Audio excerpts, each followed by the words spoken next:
বিসমিল্লাহির রহমানির রহিম। আসসালামু আলাইকুম। আজ আমি কাঁচা আমের আচার তৈরি করব। আর তার জন্য আমি এখানে দিয়ে দিলাম সরিষার তেল, রসুন এবং সরিষা বাটা।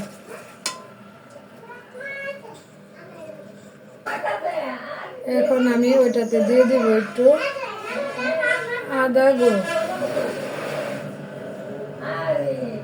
আর এটা আমার ঘরোয়া মশলা দিয়ে তৈরি করা আমার নিজের রেসিপি। আপনারা ইচ্ছা করলে এমনভাবে তৈরি করে খেতে পারেন। একটু জিরে গুঁড়ো কালার হওয়ার জন্য, একটু হলুদ গুঁড়ো। আপনারা চাইলে এটা আমের উপরেও ইউজ করতে পারেন, কিন্তু আমি উপরে ইউজ করব না। ওইটা আমি আগেই কষিয়ে নেব সবগুলো মশলা একসাথে। আর রসুনগুলো আপনারা কুচি কুচি করে দিবেন, তাহলে দেখতে অনেকটাই ভালো দেখাবে এবং সুন্দর দেখাবে, খেতেও ভালো লাগবে। কেউ কেউ আচারের রসুনের আচারও অনেক পছন্দ করে, কিন্তু আমি সেটা পছন্দ করি না। আমার কাছে রসুন আচার ভালো লাগে। এখানে দিয়ে দিলাম 2টা তেজপাতা।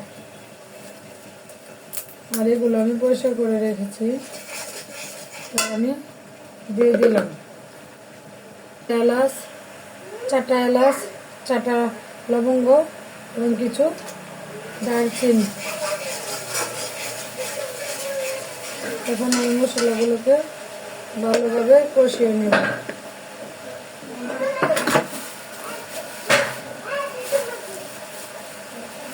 আর এগুলো সবগুলো আমার ঘরোয়া মশলা, আমি নিজে হাতে তৈরি করেছি এবং নিজে হাতে তার রেসিপি বানিয়েছি।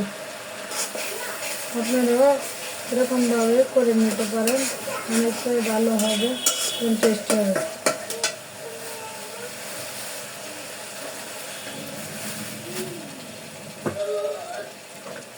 তেল ওতে ডালা লাগবে না।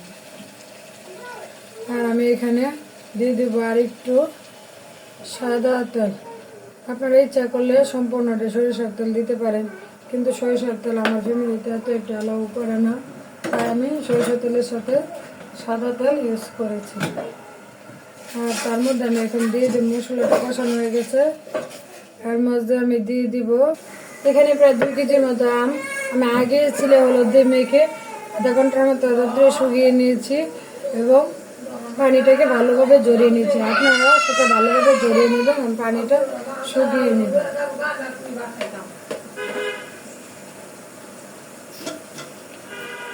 এখন আমি সব এক এক করে সবগুলো আম দিয়ে দেব।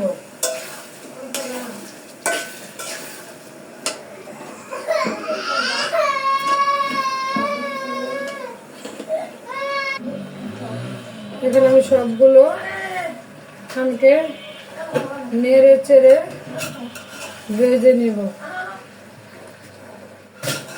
আর এখানে যেন কোনো পানি না থাকে, আমিও কোনো পানি ইউজ করি নাই, আপনারাও কোনো পানি ইউজ করবেন না। পানি ইউজ করলে সেটা ভালো হয় না। আমি এখন 2 কেজি আমের 2 কেজি হবে না, 1 থেকে 1.5 কেজি হবে। আর তার মধ্যে আমি এখন দিয়ে দিব 1/2 কেজি চিনি। আমি একটু মিষ্টি আচার তৈরি করবো, আমি দিয়ে দিলাম 1/2 কেজি চিনি।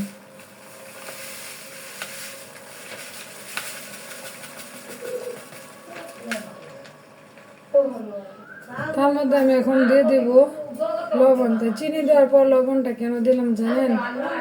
চিনি দিলে মিষ্টির মধ্যে লবণ একটু কম লাগে, বেশি লবণ দিলে কটা হয়ে যাবে। তাই আমরা একটু মিশলো, চিনিটাও দেওয়া হইলো, তারপর আমি লবণটা ইউজ করলাম। এখন আমি এটাকে নেড়ে চেড়ে মিশিয়ে দেবো একসাথে।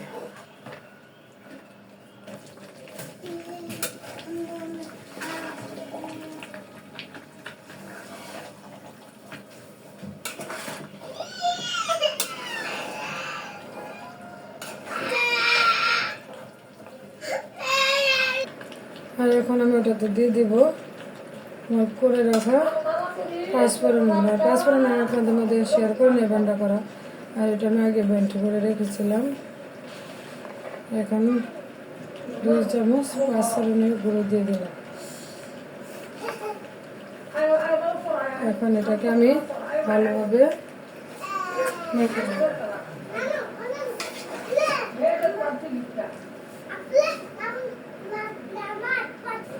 আচারটা হয়ে এসেছে।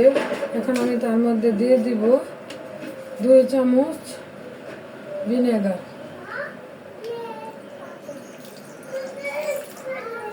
আর এই ভিনেগারটা দেওয়া বেশি দিলেও আচারের মধ্যে ভিনেগারের গন্ধ আসবে, ভালো লাগবে না।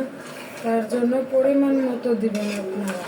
আমি আমার পরিমাণ মতো দিছি, প্রায় 2 কেজি আমি এখানে 2 চামচ ভিনেগার দিয়েছি আমি।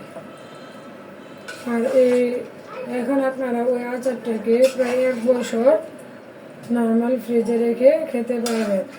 আর যদি মনে করেন যে না বাইরের পরিবেশে রাখবো, যদি বাইরের পরিবেশে রাখেন তাহলে 6 মাস এটাকে খেতে পারবেন।